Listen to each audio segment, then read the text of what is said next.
विद्यार्थी मित्रांनो, आपण 12thचा सर्क्युलेशन नावाचा टॉपिक पाहणार आहोत. त्या टॉपिकमध्ये आपल्याला काय काय शिकायचं आहे हे आपल्याला अगोदर लक्षात आलं पाहिजे. पहिले आपल्याला त्यामध्ये शिकायचं आहे सर्क्युलेशनची व्याख्या, त्यानंतर सर्क्युलेशनची वेगवेगळे टाइप्स, त्याचे एक्झाम्पल्स, त्यानंतर पाहायचं आहे blood is a circulatory medium, त्यानंतर पाहायचे आहेत ब्लड व्हेसल्स, आणि त्यानंतर पाहायचं आहे आपल्याला completely structure of human heart. Then structure of human हार्टच्या नंतर आपल्याला पाहायचं आहे working mechanism of human heart, आणि त्यानंतर पाहायचं आहे इलेक्ट्रोकार्डिओग्राम. त्यासाठी आपल्याला पहिले आता इंट्रोडक्टरी पार्ट माहीत असायला पाहिजे. काय आहे इंट्रोडक्टरी पार्ट ते आपण आजच्या लेक्चरला बघूया. पहिले तुम्हाला माहिती असायला पाहिजे सर्क्युलेशन म्हणजे काय. सर्क्युलेशन म्हणजे मराठीमध्ये अभिसरण.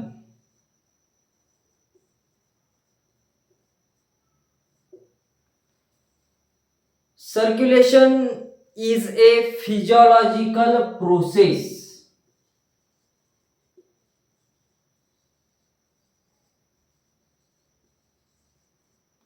Circulation is a physiological process in which essential and non-essential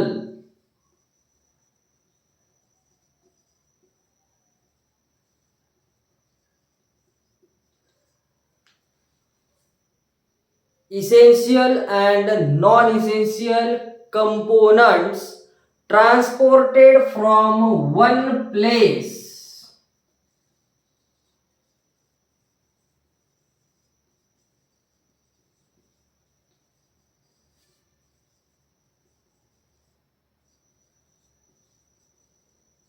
to another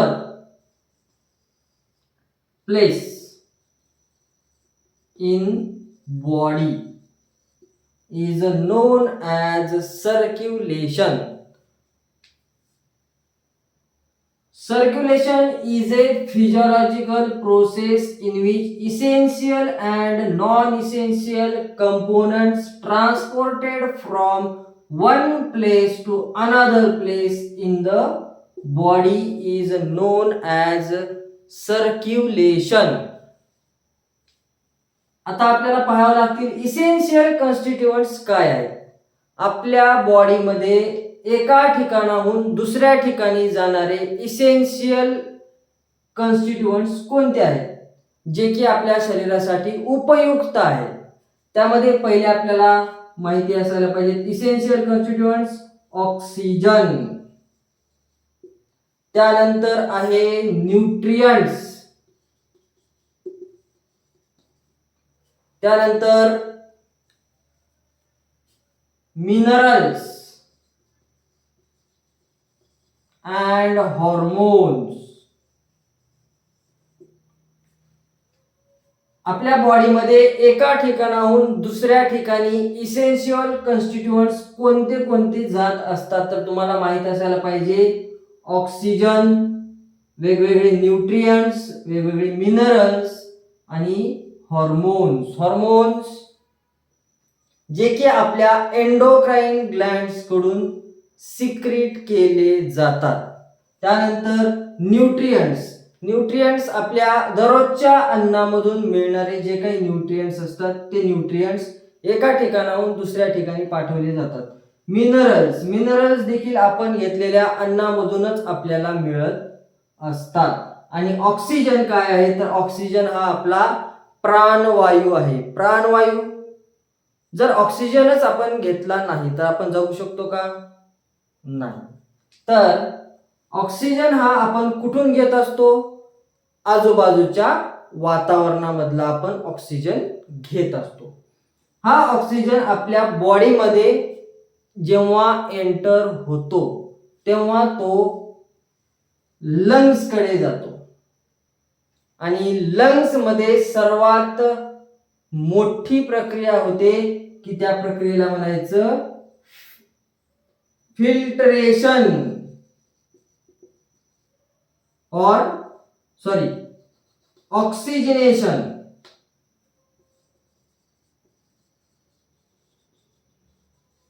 of blood.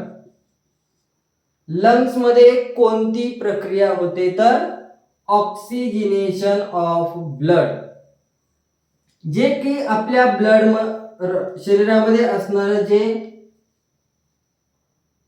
Deoxygenated blood आहे ते डिऑक्सिजनेटेड ब्लड लंग्स कडे जातं आणि लंग्स मध्ये गेल्यानंतर त्या ब्लड मध्ये ऑक्सिजन मिक्स होतो आणि ते ब्लड परत कसं होतं ऑक्सिजनेटेड होतं.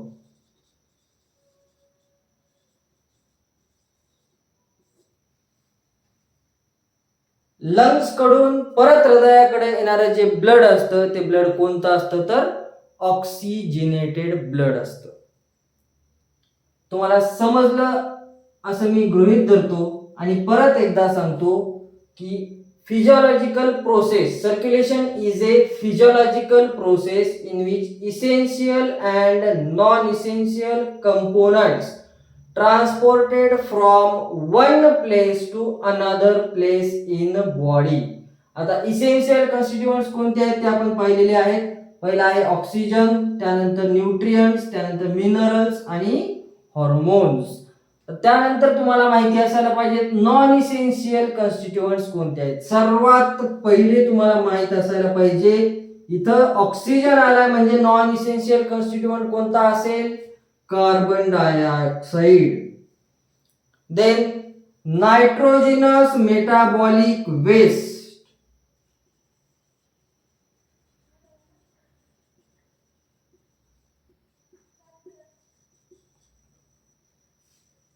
आपल्या बॉडीमध्ये आपण ऑक्सिजन घेतल्याच्या नंतर सेल्युलर रेस्पायरेशन नावाची प्रक्रिया कंप्लीट झाल्याच्या नंतर जो वायू शरीराच्या बाहेर टाकला जातो त्याचं नाव काय आहे कार्बन डायऑक्साइड.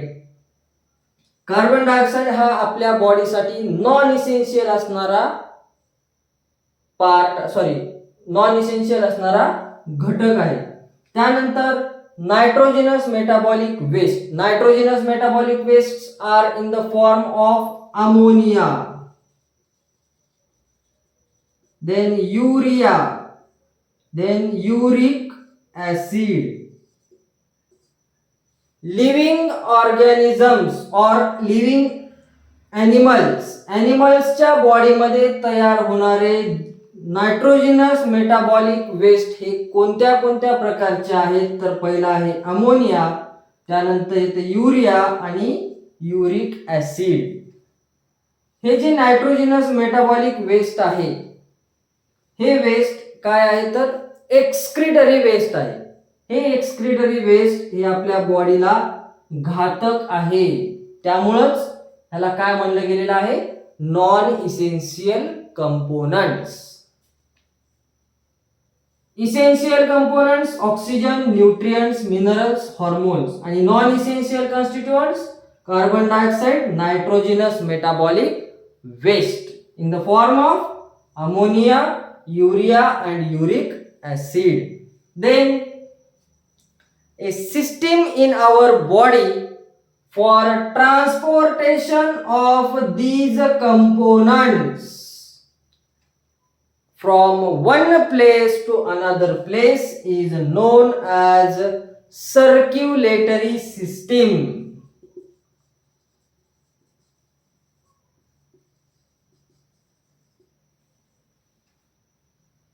सर्क्युलेटरी सिस्टीम म्हणजे अभिसरण संस्था. आपल्या बॉडीमध्ये इसेन्शियल कॉन्स्टिट्यूएंट्स आणि नॉन इसेन्शियल कॉन्स्टिट्यूएंट्स एका ठिकाणाहून दुसऱ्या ठिकाणी पाठवणारी संस्था कोणती तर तुमचं उत्तर पाहिजे अभिसरण संस्था, त्यालाच म्हणतात circulatory system. There are two types of circulatory systems in animals. ॲनिमल्सच्या बॉडीमध्ये आपल्याला दोन प्रकारच्या सर्क्युलेटरी सिस्टीम पाहायला मिळतात. त्यामध्ये आपल्याला दोन प्रकार पाहिजे. पहिला आहे ओपन सर्क्युलेटरी सिस्टीम आणि दुसरा आहे closed circulatory system.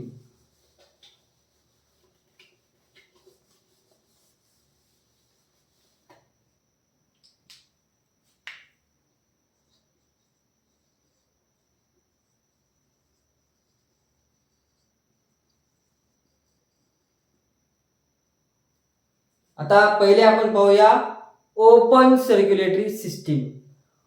In open circulatory system there are open spaces.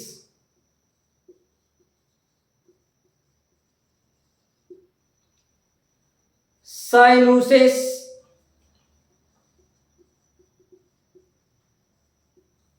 there are open spaces or sinuses are present for transportation of essential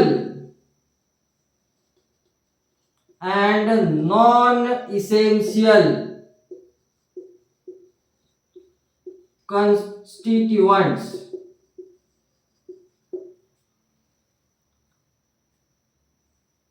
inside the body.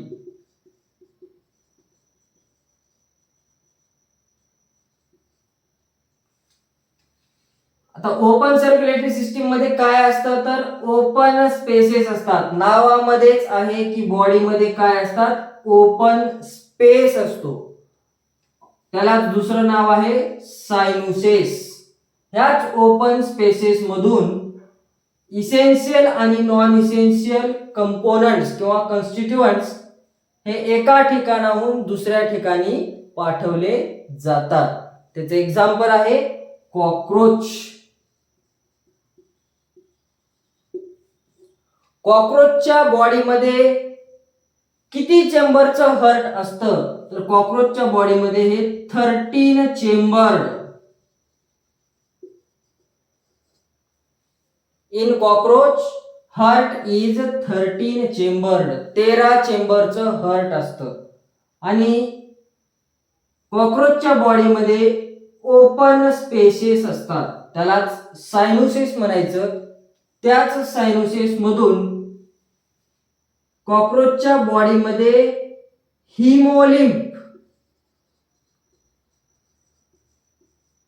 हिमोलिम्फ नावाचं सर्क्युलेटरी मीडियम असतं. जसं की आपल्या बॉडीमध्ये blood आहे तसंच कॉकरोचच्या बॉडीमध्ये काय असतं, हिमोलिम्फ असतं. ह्या हिमोलिम्फ ओपन स्पेसेस मधून एका ठिकाणाहून दुसऱ्या ठिकाणी पाठवलं जातं की ह्याच हिमोलिम्फ मधून इसेन्शियल आणि नॉन इसेन्शियल कन्स्टिट्युएंट्स एका ठिकाणाहून दुसऱ्या ठिकाणी जात असतात.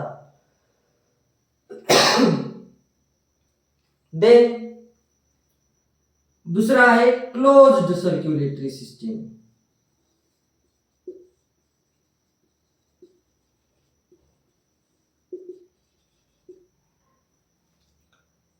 In closed circulatory system, there is a network of blood vessels.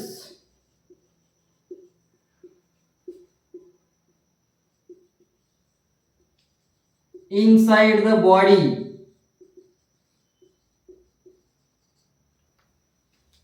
For transportation of essential and non-essential components inside the body. Closed circulatory system. In closed circulatory system, there is a network of blood vessels inside the body for transportation of essential and non-essential components inside the body. ह्याचं सर्वात मोठं उदाहरण आहे human. आपल्यामध्ये असणारं circulation कोणत्या प्रकारचं आहे? तर तुमचं उत्तर पाहिजे. In human closed circulatory system is present. There is network of blood vessels and blood is a circulatory medium.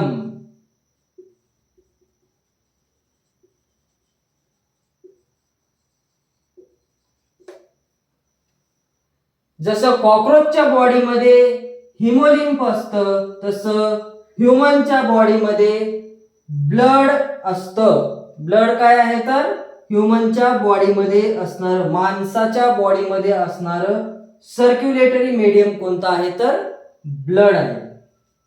ह्याच ब्लड मधून इसेन्शियल आणि नॉन इसेन्शियल शरीरासाठी उपयुक्त आणि घातक असणारे जे काही पदार्थ आहेत ते पदार्थ एका ठिकाणाहून दुसऱ्या ठिकाणी पाठविले जातात. त्यालाच म्हणायचं क्लोज्ड सर्क्युलेटरी सिस्टीम. आता तुम्ही म्हणताल कॉकरोचच्या बॉडीमध्ये 13 चेंबरचं हार्ट असतं, तर ह्युमनच्या बॉडीमध्ये किती चेंबरचं हार्ट असतं? In human heart is 4 chambered. Human मध्ये किती चेंबरचं हार्ट असतं? माणसामध्ये 4 चेंबरचं हार्ट असतं. अपर 2 chambers are atria and lower 2 chambers are ventricles. Right atrium, left atrium, right ventricle, left ventricle. असे ह्युमनच्या हृदयाचे 4 पार्ट असतात.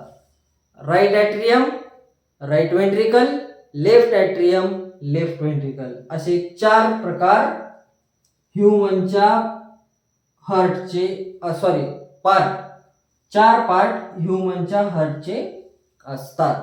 समजलं तुम्हाला? ओपन सर्क्युलेशन आणि क्लोज्ड सर्क्युलेशन. ओपन सर्क्युलेशन मध्ये काय असतात? ओपन स्पेसेस और सायनुसेस असतात. त्यामधून इसेन्शियल आणि नॉन इसेन्शियल कॉन्स्टिट्युएंट्स हे एका ठिकाणाहून दुसऱ्या ठिकाणी पाठवले जातात. त्याचे एक्झाम्पल आहे कॉकरोच.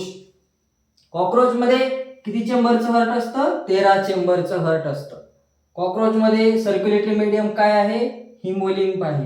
ह्या हिमोलिम्फ मधूनच इसेन्शियल आणि नॉन इसेन्शियल कॉन्स्टिट्युएंट हे एका ठिकाणाहून दुसऱ्या ठिकाणी पाठवले जातात. हेच हिमोलिम्फ ह्या ओपन स्पेसेस मधून सर्व शरीरामध्ये फिरत असतं.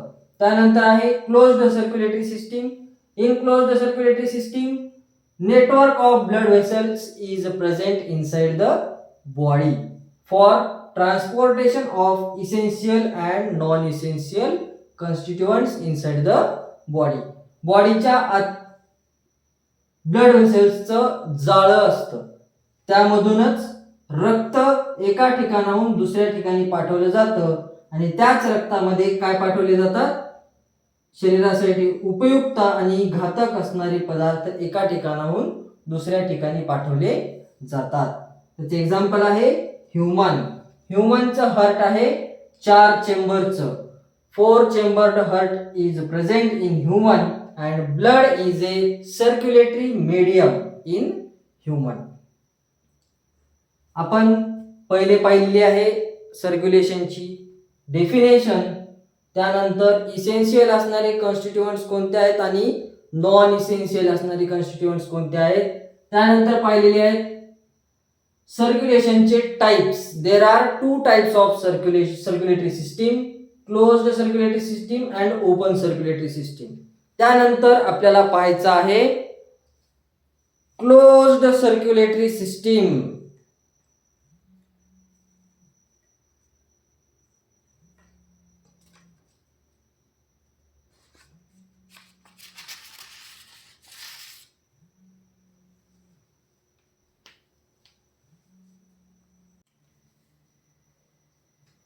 आता आपण पाहणार आहोत क्लोज्ड सर्क्युलेटरी सिस्टीम.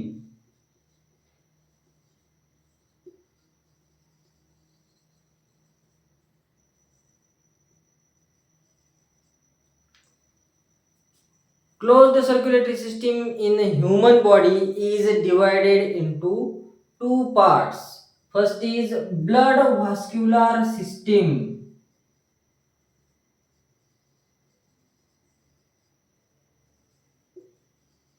आणि दुसरी आहे lymphatic.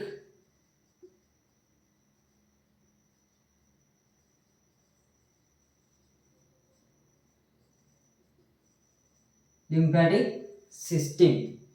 आता आपल्याला त्यामध्ये पहिली सिस्टीम बघायची blood vascular system.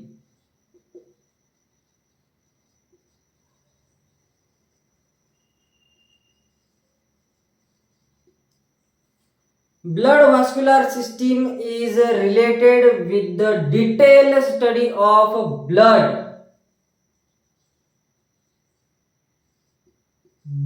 vessels and heart. Human मध्ये असणारं सर्क्युलेशन कोणतं आहे तर क्लोज्ड सर्क्युलेशन आहे. आणि क्लोज्ड सर्क्युलेशन मध्ये काय असतं तर नेटवर्क ऑफ ब्लड व्हेसल्सचं जाळं असतं.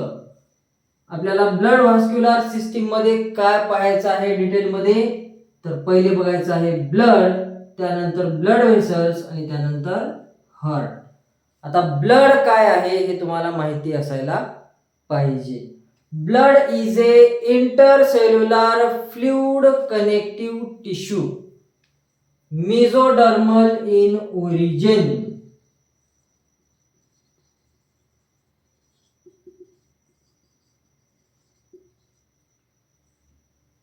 Present throughout the body. Body मध्ये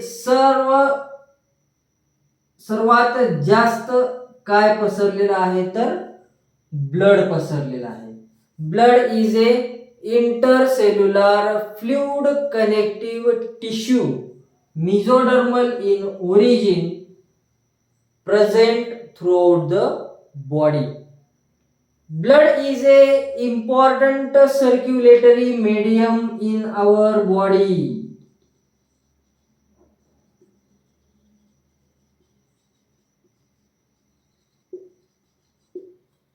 ह्युमनच्या बॉडीमध्ये असणारं सर्क्युलेटरी मीडियम काय आहे तर ब्लड आहे.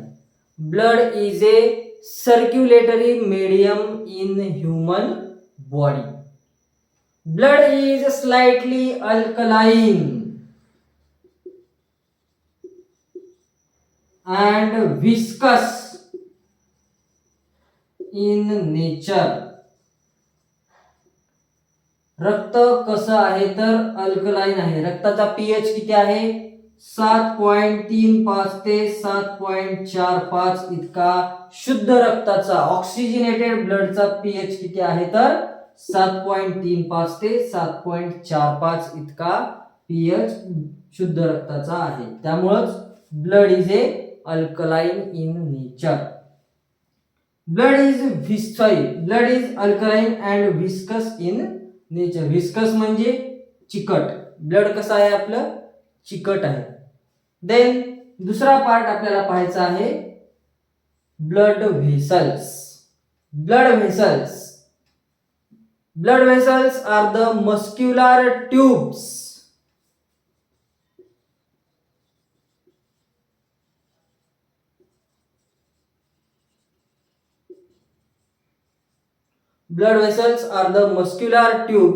forms network inside the body to carry blood from one place to another place. Body मध्ये ब्लड व्हेसल्सचं नेटवर्क असतं आणि ह्याच नेटवर्क मधून ब्लड एका ठिकाणाहून दुसऱ्या ठिकाणी पाठवलं जातं. There are 3 types of blood vessels in human. Human मध्ये किती प्रकारच्या ब्लड व्हेसल्स असतात तर 3 प्रकारच्या ब्लड व्हेसल्स असतात. त्यामध्ये पहिले आहेत arteries, veins and capillaries. Human मध्ये किती प्रकारच्या ब्लड वेसल्स आहेत, तर तुमचं उत्तर पाहिजे आर्टरीज, व्हेन्स आणि capillaries. Arteries carry blood away from heart.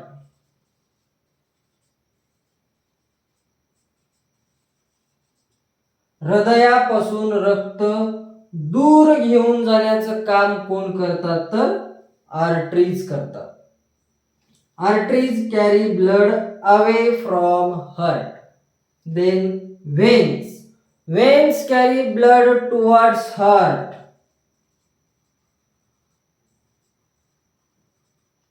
हृदयाकडे परत रक्त घेऊन येण्याचं काम कोण करतात, तर व्हेन्स करतात. Then capillaries. Capillaries are involved in the exchange of gases.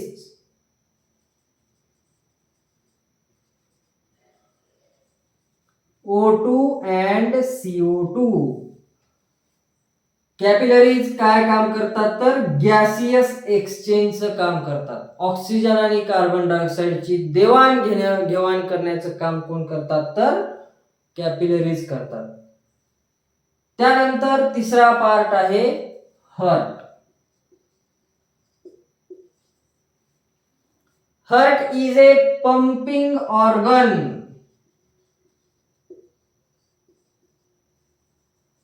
In human. Pumping organ का म्हणलं गेलेलं आहे, तर हृदयाचं काम हे जन्मल्यापासून चालू होतं, ते मेल्यानंतरच थांबतं. कंटिन्यू हृदयाची धडधड ही जन्मल्यापासून चालू असते आणि माणूस मेल्यावरच थांबत असते. आणि हृदयामधून कंटिन्युअस ब्लड येत जातं, बाहेर जातं, आतमध्ये येतं, परत बाहेर जातं. त्यामुळंच हृदयाला काय म्हणलं गेलेलं आहे, पंपिंग ऑर्गन म्हणलं गेलेलं आहे. Human heart is 4 chambered.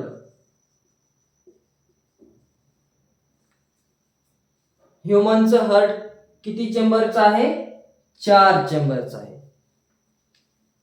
Upper 2 chambers are atria and lower 2 chambers are ventricles.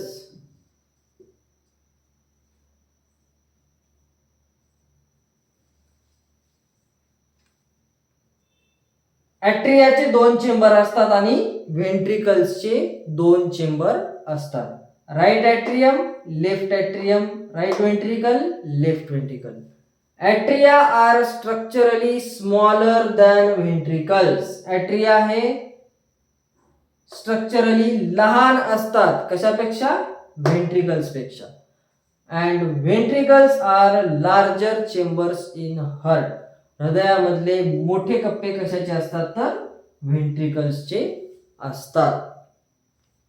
इथपर्यंतचा भाग तुम्हाला समजलेला आहे असं मी नक्की गृहीत धरतो.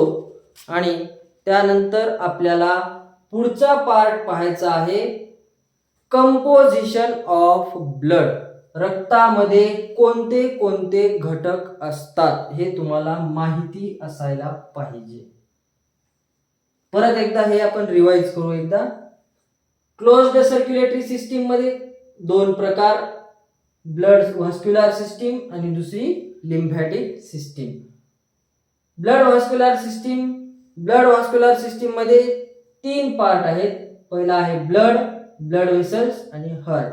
ब्लड व्हास्क्युलर सिस्टीम मध्ये आपल्याला कशाचा अभ्यास करायचा आहे, ब्लडचा करायचा आहे, ब्लड वेसल्सचा करायचा आहे आणि हार्टचा अभ्यास करायचा आहे. ब्लड काय आहे, blood is a circulatory medium, mesodermal in origin, and blood is slightly viscous in alkaline in nature and viscous in nature. Alkaline का बरं, तर ब्लडचा पीएच किती आहे, 7.35 ते 7.45 इतका रक्ताचा पीएच आहे. आणि विस्कस का आहे, तर आपलं रक्त कसं आहे, चिकट आहे. देन दुसरा पार्ट आहे blood vessels. Blood vessels are muscular tubes present inside the body. There is a network of blood vessels. Blood वेसल्सचं जाळं असतं. त्यामधूनच रक्त एका ठिकाणाहून दुसऱ्या ठिकाणी पाठवलं जातं. ब्लड वेसल्स किती प्रकारचे आहेत? 3 प्रकारचे आहेत. Arteries, व्हेन्स, capillaries. 3 प्रकारच्या ब्लड वेसल्स. पहिले आहेत आर्टरीज, दुसरे आहेत व्हेन्स आणि तिसरे आहेत capillaries. Arteries carry blood away from heart. हृदयापासून दूर घेऊन जाण्याचं काम करतात. कशाला? रक्ताला. व्हेन्स कॅरी ब्लड टुवर्ड्स हार्ट. व्हेन्स काय करतात? रक्त हृदयाकडे घेऊन जाण्याचं काम करतात. आणि कॅपिलरीज काय काम करतात? तर capillaries are involved in the exchange of gases, oxygen and carbon dioxide. Oxygen आणि कार्बन डायऑक्साईडची देवाणघेवाण कुठे होते? तर कॅपिलरीज मध्ये होत असते. इथपर्यंतचा आपल्या सर्क्युलेशन नावाच्या टॉपिकचा इंट्रोडक्टरी पार्ट कंप्लीट झालेला आहे. त्यानंतर आपल्याला पाहायचं आहे कंपोजिशन